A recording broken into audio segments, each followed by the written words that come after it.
Hello, so this is my new channel. I've done YouTube before in the past, didn't really like it, so I've come back to it this year to do something that I feel like I could succeed in for YouTube. So I'm hoping I can edit it all together just right so that you can see the picture I'm starting off with on my computer, because I was going to do it a little bit different in Adobe rather than this way, because at the minute I'm using my second PC to record my voice, and then I'm using my actual PC with the pictures on. Yeah, it's just a mess. It was a mess to start with, but I'm hoping this works out a lot better. So with this, I don't know much about what's on aircraft, but I can sort of like describe it. So this is a Royal Australian Air Force 737. I'm not sure which variant it is, but it's been modified to be, I want to say, surveillance, to replace the E3 Sentry. This is the E-7 WedgeTail, which is currently in operation by Australia, and I think just Australia and the UK. I'm not sure on that, so don't quote me on that. So this picture shows the registration as A30-001. You can see I want to say it's upside down, but I'm not sure. The lightning on the tail, vertical tail of the aircraft. Then you can also see next to the rear left door that the windows have been like painted over. I'm not sure if that'll be on the actual aircraft itself.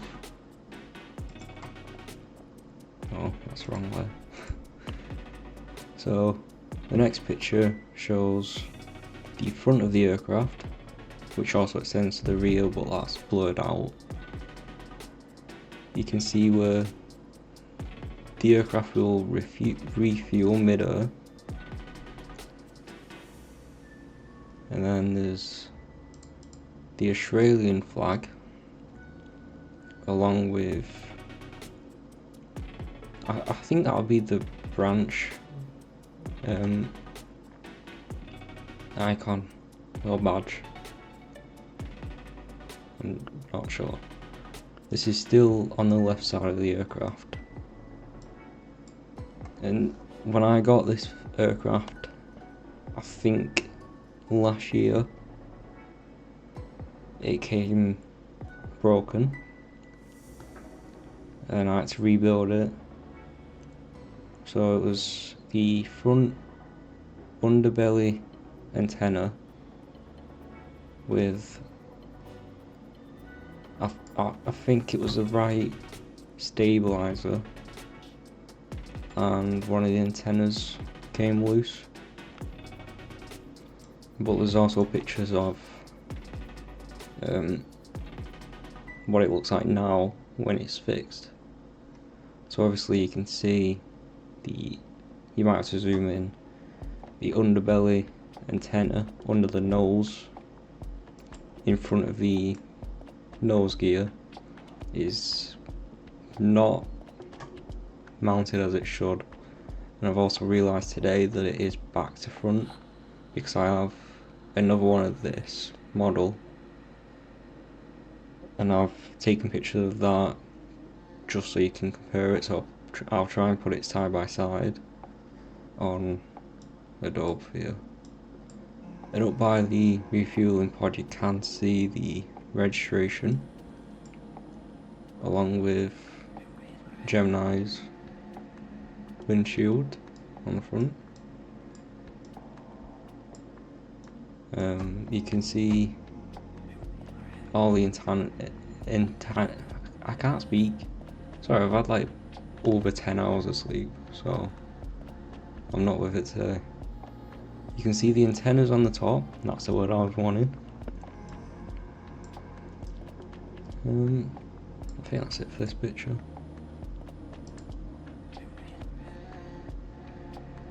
And the next picture shows the right hand side of the aircraft, but the light from the window has made it impossible to see.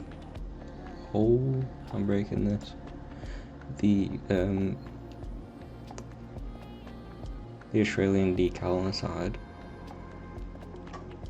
but everything else you can pretty much see. I don't think there's much to say about this image. So the next image, we move on to the underbelly of the aircraft. So at the front, near the nose gear, you can see the antenna that came off during, I want to say shipping, because the buyer that I buy off of are normally quite good, and I'll leave a link in the description for that. Moving towards the middle of the fuselage, we've got the antennas. Again, this aircraft is riddled with antennas everywhere, and in between the two antennas on the fuselage, we have the hole for Gemini jet stands, which are very overpriced. On Amazon they sell for about £15, and I'm not willing to spend that much, so I buy off of eBay. I'll also leave a link for them stands if that person's still selling them. We also have painted decals, so we got the beacon light. I'm not sure what the grey spots are on the side of that. We got the wheel wells. I don't know what they're called on aircraft. No idea. Probably something along them lines. More antennas. The Gemini Max logo, which Gemini Max is the military side of Gemini jets, but same thing, same brand. Not much difference there. More antennas. And then I'm guessing these like little bits that stick off the aircraft that aren't antennas, they're just there for aerodynamics. I've honestly no idea. The next image shows the left wing, I believe. But I'm not actually sure if that's paint damage or not. But we have an antenna that comes off of the left wing that is bent. I'm guessing that is from shipping. And the Royal Australian logo.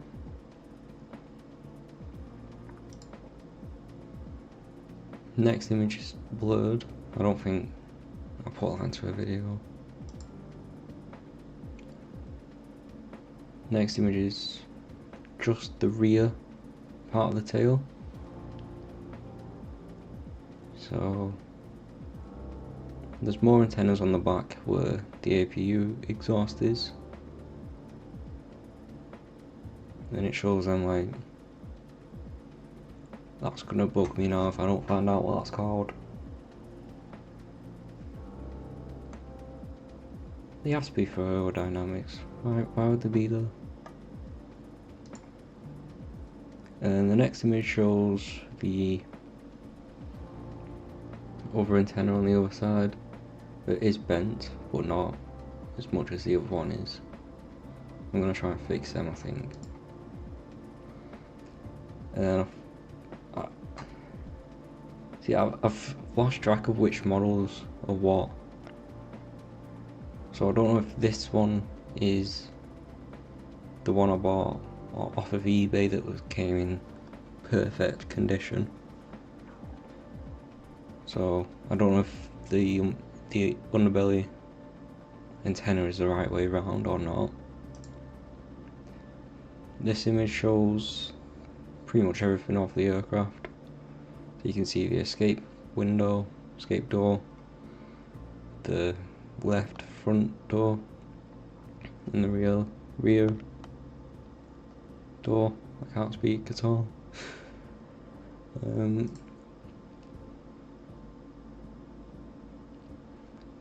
This image shows it out of the light, so you can get a better look of that. Oh, that's nice.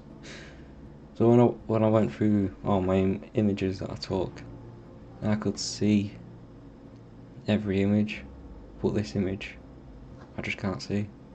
So I'm not sure if that is an image or not. But I think I found the image I was meant to start off on anyway. Yeah, so that's it. This is Gemini Jets 1 to 400.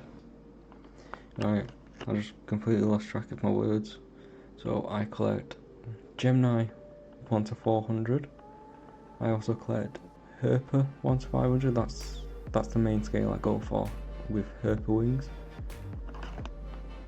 But if I was to get a 1 to 400, I will stick with Gemini. But I do have JT Wings, NG, and Phoenix. And another thing with Herper that I do collect is the 1 to 200, the military jets, and the 1 to 400 because I accidentally bought. Well, I didn't accidentally. I didn't read the description. I bought the Herper Antonov 1225,